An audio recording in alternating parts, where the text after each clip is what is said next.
એક ભાઈ હતા, એના દીકરી હતા. હવે એના દીકરીને ક્યાંક કોઈક યુવક પસંદ પડી ગયો છે, જે એના કુટુંબમાંથી નહોતો, અથવા તો એમ કહી શકે કે એના સમાજનો નહોતો, પણ બીજા સમાજનો હતો, પણ છતાં પણ આમ તો સાવ વિધર્મી કે એવું તો નહોતું. એટલે એના પિતાએ આમ પાછી દીકરી આજ્ઞાંકિત કે પિતાની મરજી વગર લગ્ન નહીં કરવાના.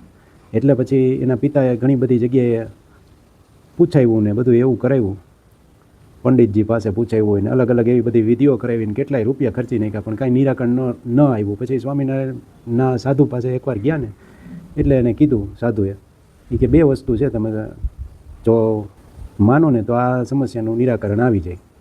એટલે એ ભાઈએ કીધું કે બતાવો શું છે.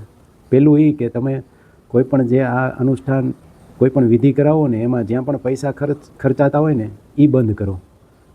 કારણ કે ઓલા ભાઈ કેટલાય અમુક લાખો રૂપિયા ખર્ચી નાખ્યા હતા આની પાછળ. અને ઘણી વખત ગ્રહ ને વાસ્તુશાસ્ત્ર ને એમાંય માણસ કેટલાય બનેલા મકાને પાડી નાખવાના દ્રષ્ટાંતો છે. આની પાછળ કેટલું બધું તકલીફો થતી હોય, હારા હારા મકાને પાડી નાખતા હોય. એટલે એક આ વસ્તુ. ને બીજું એમ કીધું કે તમારો પોતાનો અહંકાર છે ને એ તમે જતો કરો. કારણ કે તમારી દીકરી જે છે એ ભલે તમારી જ્ઞાતિમાં નથી, પણ બીજા વ્યવસ્થિત વ્યક્તિ સાથે જ એને સંબંધ છે.